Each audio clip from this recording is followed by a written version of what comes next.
ஒரு ஸ்பெஷல் கெஸ்ட்டுக்கு வந்து தேங்க் பண்ணியே ஆகணும். இந்த படத்தோடைய ஆடியோவ வாங்கியிருக்கக்கூடிய ட்ரீம் வாரியர் பிக்சர்ஸ் வந்து குகன் அவர்களுக்கு நன்றியை தெரிவித்துக் கொள்கிறோம்.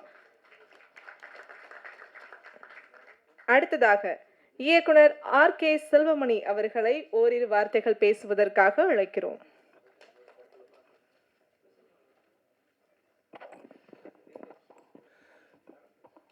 வெள்ளை குதிரை திரைப்பட இசை வெளியீட்டு விழாவுக்கு வருகை தந்துள்ள ஊடகவியலாளர்கள், பத்திரிகையாளர்கள் மற்றும் அனைத்து நண்பர்களுக்கும், மேடையில் உள்ள நண்பர்களுக்கும் என்னுடைய முதல் வணக்கத்தை தெரிவித்துக் கொள்கின்றேன். இந்த வெள்ளை குதிரை திரைப்பட இசை வெளியீட்டுக்கு வந்து ஹர்ஷா எனக்கு கூப்பிடும்போது, ஹரீஷ் கூப்பிடும்போது நான் முதல்ல ஒரு கண்டிஷன் சொன்னேன். வந்து சார் வந்து டைரக்டர் மெம்பராக இருந்தால் தான் நான் வர முடியும். அது சாரி ஹர்ஷா, இங்கே வந்த பிறகு வந்து தெரியுது வந்து நீங்கள் ரொம்ப சிரமமான இருந்தது இந்த படத்தை பண்ணியிருப்பீங்கன்னு. இருந்தாலும் வந்து இப்போது தனஞ்சயன் சொல்லும்போது சொன்னார் பார்த்தீங்களா, அதாவது வந்து இன்றைக்கி வந்து டிஜிட்டல் சினிமா வந்த பிறகு திரைப்படம் எது அதுபோல் திரைப்படம் மாதிரி தெரிகிற திரைப்படங்கள் எதுங்கிற ஒரு வித்தியாசம் இல்லாமல் போயிட்டதால் மொத்த திரைப்படத்துக்கு உண்டான மரியாதை போயிட்டுதுங்கிறதால அது வந்து ஒரு அதாவது திரைப்படம் வெற்றி படம் தோல்வி படம் என்பது வேற. ஆனால் திரைப்படமாகவே இல்லாமல் பல படங்கள் வர்றதால வந்து எங்களுக்கு அது ஒரு அவமானமாக இருக்குது. அப்போ அது குறைஞ்சபட்சம் அதில் உறுப்பினர்கள் இருந்தால் அந்த திரைப்படம் ஒரு நல்ல படமாக வரும். அது வெற்றியாகுது தோல்வியாகுது அது வேறு விஷயம். ஆனால் திரைப்படமாக இருக்கும் அப்படிங்கிற ஒரு அடிப்படையில் தான் உறுப்பினர்கள் இருந்தால் தான் நாங்கள் அந்த நிகழ்ச்சியில் கலந்துக்கிறதும் வந்து நாங்கள் ஒரு இயக்குனர் சங்கத்தில் ஒரு தீர்மானமாக எடுத்திருக்கோம். அந்த அடிப்படையில் தான் உங்களுக்கு வந்து அது ஒரு கம்பல்ஷன் கொடுத்தோம். அதனால் அது தப்பாக எடுத்துக்காதீங்க. இங்கே வந்த பிறகு வந்து இன்னொரு விஷயம் தெரிஞ்சுதான் நான் வந்தே இருக்க மாட்டேன். நீங்கள் இவ்வளோ பர்ஃபெக்ஷன் இருப்பீங்கன்னா நான் வந்தே இருக்க மாட்டேன். ஏன்னா வீட்டில் எனக்கு டார்ச்சர்னா என் பொண்டாட்டி இதே மாதிரி ஒரு டார்ச்சர் எனக்கு. அந்த வீட்டில் பெட் இருந்தால் பெட்டு மேலே பில்லோ எங்கே இருக்கணும், டவல் எங்கே இருக்கணும், குளிச்சுட்டு வந்தால் டவல் அந்த இது மேலே போடக்கூடாது, எப்படி அந்த ஷேர் மேலே போடக்கூடாது, அடுத்து பின்னாடி கொடியில் போடணும். இது வந்து ஒய்ஃப் ஊருக்கு போனோடனே முதல்ல எல்லாத்தையும் கலைச்சி போட்டுட்டு முதல்ல நான் சொன்னேன். அவ்வளோ மனவியாதியாக வந்துடும். வந்து ஒரு டார்ச்சராக இருக்கும். அது என்னென்னா சுத்தங்கிறது ஓகே, ஆனால் கால் உள்ளே வரும்போது செருப்பு வெளியே விட்டுட்டு உள்ளே வாங்கினீங்கன்னா பரவாயில்ல, செருப்பு உள்ளே வந்துவிட்டு பாத்ரூமில் காலை கழுவிட்டு வாங்கினீங்கன்னா எவ்வளோ டார்ச்சராக இருக்கும். உங்கள் ஒய்ஃப் எங்கே இருக்காங்க? எப்படி நீங்கள் வந்து அதை அக்செப்ட் பண்ணிட்டீங்களா எப்படி?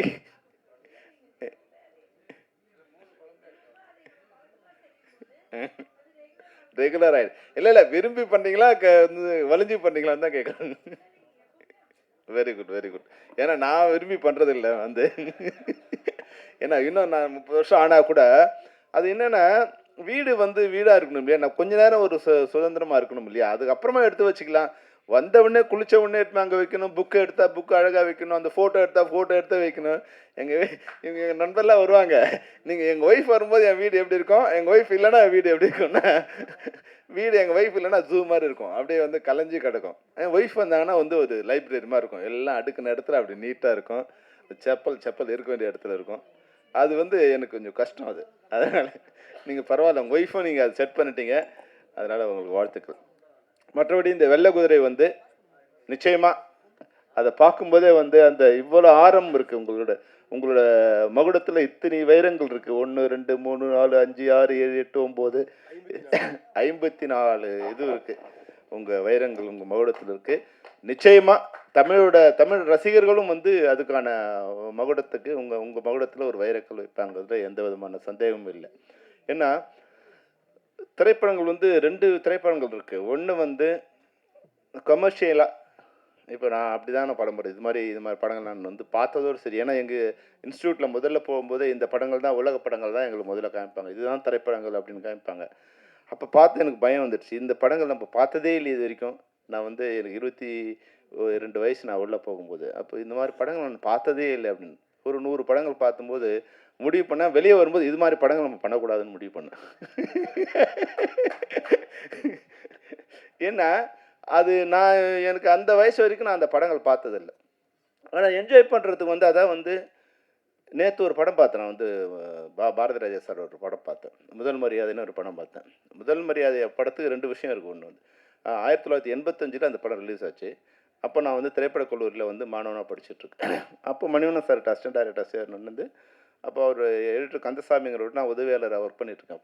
படிச்சுட்டு இருக்கும்போது அவர் மணிவண்ணன் சார்கிட்ட என்னை வந்து ரெக்கமெண்ட் பண்ணி சேர்த்து விட்டார். அப்போது யார் நீ என்னன்னா, நம்ம திரைப்பட கல்லூரி படிச்சிருக்கேன். அப்படியா சரி பார்க்கலான்னாரு. ஒரு 2 மாதம் கழிச்சு சொன்னார், சரி ஒரு நாள் நம்ம படத்துக்கு போகலான்னு என்னை கூப்பிட்டு போனார். 1985 அது ஜூன் நினைக்கிறேன். ஜூன் மாதம் மே ஜூனில் நினைக்கிறேன். அப்போ கூப்பிட்டு போகும்போது பார்த்தா முதல் மரியாதை திரைப்படம். திரைப்படம் பார்த்துட்டு நான் வந்து வடபழனியில் இறங்கணும். அங்கேருந்து நான் வந்து எங்கள் வீட்டுக்கு போகிறது வடபழனியில் இறங்கணும். குட் லக் தேட்டரில் படம் பார்த்து ஏற்றி வந்துட்டு இருந்தார். வரும்போது படம் எப்படிலாம் இருக்குன்னு கேட்டே இருந்தார். படம் நல்லா இருக்குன்னு சொன்ன உடனே அம்பேத்கர் சிலையான படம் கார் வந்துட்டு இருந்தது. கார் நிறுத்திட்டார். இது படம் நல்லா இருக்கா அப்படின்னாரு. ஆமாம் சார் படம் ரொம்ப நல்லா இருக்கு சார். யோ கார் விட்டுருங்க ஏன்னாரு. நீங்களாம் எப்படியா டைரக்டர் ஆகணும், இதெல்லாம் ஒரு படம், இந்த படம் நல்லா இருக்கும் வேறு சொல்கிறாரு. எப்படி இல்லை சார் நல்லா இருக்குன்னு சொன்னேன். இந்த படம்லாம் ஐயோ ஒரே போர் அடிக்குது, கிழவன் காதில் யாரையா பார்க்குறது இதெல்லாம் அப்படின்னாரு. இல்லை சார் படம் நல்லா இருக்கும். அப்படியா ஒன்று பொண்ணு படம் ரிலீஸ் ஆகட்டும், படம் ஓடுனா நீ எங்கிட்ட வா, ஓடலன்னா அப்படியே போயிடு அப்படின்ட்டார். படம் வந்து 2 மாதம் கழிச்சு தான் ரிலீஸ் ஆச்சு. அது வந்து நான் பார்த்து 2 மாதம் கழிச்சு. நான் டெய்லி கோயிலுக்கு போகிறது எப்படியாவது இந்த படம் ஓடிடணும் அப்படின்னு டெய்லி கடவுளை ப்ரே பண்ணுவேன். என்னோட பிரார்த்தனையோ இல்லை உண்மையாக படத்தோட இதுவும் வந்து படம் சூப்பர் டூப்பர் ஹிட்டு. ஒரு ஒரு 3-4 நாள் கழிச்சு உடனே என்னை வர சொன்னார். அவரே வர சொன்னார். வர சொல்லி வாயா எப்படி என்ன அந்த படம் உனக்கு பிடிச்சதுன்னு நான் சொன்னேன். சார் இந்த படம் வந்து உங்களுக்கு வந்து பாரதி ராஜா தெரியும். அவர் என்ன சொல்கிறாரு, அவர் எங்கள் டைரக்டர் கதையை எடுத்திருக்காரு அவர் அப்படிங்கிறார். எனக்கு பாரதி ராஜா சார் தெரியாது. அவர் குடும்ப வாழ்க்கையோ அவரை பற்றி எதுவுமே எனக்கு தெரியாது. ஒரு டைரக்டர் தான் தெரியும். ஆனால் நான் படம் பார்க்கும்போது எனக்கு வந்து அது அப்படியே வந்து என்னை மிஸ்மரைஸ் பண்ணிடுச்சு. உள்ளத்தை உருக்குது சார் அந்த படம். 4-5 இடத்துல நான் அழுதுட்டேன் சார் அப்படின்னு சொன்னேன். அப்புறம் வந்து யூத்ஃபுல்லாக வேறு படம் இருக்குது, சாங்ஸ் வேறு இதுவாக இருக்குன்னு சொன்னேன். சரி நான் அதுக்கப்புறம் பார்த்துட்டேன். அப்புறம் 40 வருஷம் கழிச்சு நான் அந்த படத்தை நேற்று பார்க்குறேன் மறுபடியும். அப்போ தான் முதல்ல பார்த்தேன், நேற்று 2வது படம். நாங்கள் ஒரு 1000 ஸ்டூடெண்ட்ஸ் அதில் வந்து எல்லாமே வந்து விஸ்காம் படிக்கிற ஸ்டூடெண்ட்ஸு, எல்லாம் 18-19 வயசு. நான் எப்படி ரசித்தனோ அதே மாதிரி நேற்று பசங்க ரசிக்கிறாங்க. அந்த பூங்காத்துன்னு படம் ஆரம்பித்த உடனே ஒரே விசில் விசில் விசில். நான் பார்த்தேன், அது என்னடா பசங்களாம் மாறிட்டாங்க, இப்போ சினிமா வேறு சினிமாவாக இருக்குங்கிறாங்களேன்னா, நான் ரசித்த அதே இடத்துல பசங்களோட கரகோஷம் அப்படி இருக்குது. அப்போ வந்து திரைப்படங்கள் வந்து நம்ம நினைக்கிற மாதிரி வந்து இங்கே வந்து வேற ஒரு கலர் இருக்குது. இது படம் எப்படி ஆச்சு, பேன் இண்டியாக்கா, அது மாதிரி ஆச்சு, இது மாதிரி ஆச்சு. அது மாதிரி எதுவுமே இல்லை. எமோஷ்னலுங்கிறது வந்து அன்னைக்கும் அப்படியே தான் இருந்தது, இன்றைக்கும் அப்படியே தான் இருக்குது. அப்போது இந்த திரைப்படத்தை பார்க்கும் நேற்று நான் டைரக்டராக அந்த படத்தை பார்க்குறேன். ஏன் என்ன படம் பிடிச்சிருக்கு, எப்படி இந்த படம் இன்வால்வ் ஆச்சுன்னு. சார் அந்த படத்தில் வந்து அதுக்கப்புறம் வந்து அந்த படத்தை சம்மந்தப்பட்ட எல்லாரும் எனக்கு நெருங்கிய நண்பர்கள். பாரதி ராஜா சார் என்னோட ரொம்ப நெருங்கிய நண்பர். ஆர் செல்வராஜ் மிக மிக நெருங்கிய நண்பர். அப்புறம் சிவா சாரோட ஒரு படம் அசிஸ்டன்ட் டைரக்டராக ஒர்க் பண்ணேன். அப்புறம் பழக்கமாக போகும்போது அவர் பார்த்துருப்பேன். அவர் சொல்லும்போது சொன்னார் ஒரு தடவை, என்ன யோ உங்கள் டைரக்டரு நடிக்க சொல்லவே இல்லையா, நடன்னு சொல்லிகிட்டே இருப்பான் அவன் அப்படின்னாரு. அப்போ நேற்று பார்க்கும்போது அவரோட சலிப்பில் வந்து ஒன்று பார்த்தேன். அதில் சிவாஜி சார் 60% நடந்துகிட்டே இருக்காருங்க. வேகமாக நடக்கிறார், மெதுவாக நடக்கிறார், சோகமாக நடக்கிறார், சந்தோஷமாக நடக்கிறார், லெஃப்ட்டில் திரும்புறாரு, ரைட்டில் திரும்புறாரு.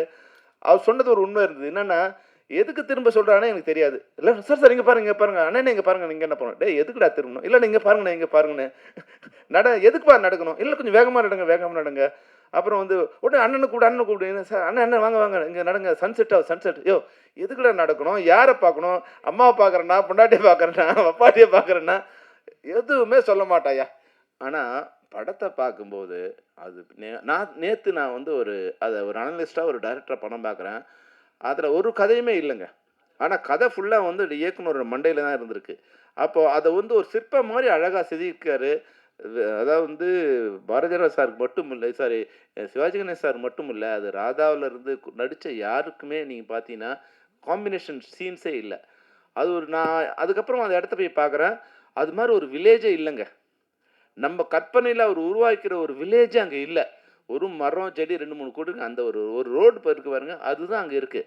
அப்போது ஒரு கலைஞனுங்கிறவன் வந்து எவ்வளோ பிரம்மாண்டமான படத்தை உருவாக்கியிருக்காருன்னா, 100 கோடி ரூபாய் கொடுத்தா கூட அந்த படத்தை இன்னைக்கு யாராலும் எடுக்க முடியாது. அவ்வளோ பிரம்மாண்டமான படத்தை அவர் உருவாக்கி. அப்போது ஒரு கலைஞன் தான் இங்கே வந்து மிகப்பெரிய அந்த தன்மை வந்து இன்றைக்கி நான் சன்ராஜ் உங்கள்கிட்ட பார்க்கும்போது இருந்தது. நிச்சயமாக அந்த தைரியம், என் படம் நல்லா இருந்தால் எழுதுங்க, யார்கிட்டையும் அவர் கெஞ்சலை, என் படம் நல்லா இருந்தால் நல்லா இருக்குன்னு எழுதுங்க, நல்லா இல்லை எழுதுங்க. அப்போ அந்த கான்ஃபிடென்ஸ் வந்து நிச்சயமாக இயக்குனருக்கு உண்டான ஒரு கான்ஃபிடென்ஸ் உங்களுக்கு இருக்குது.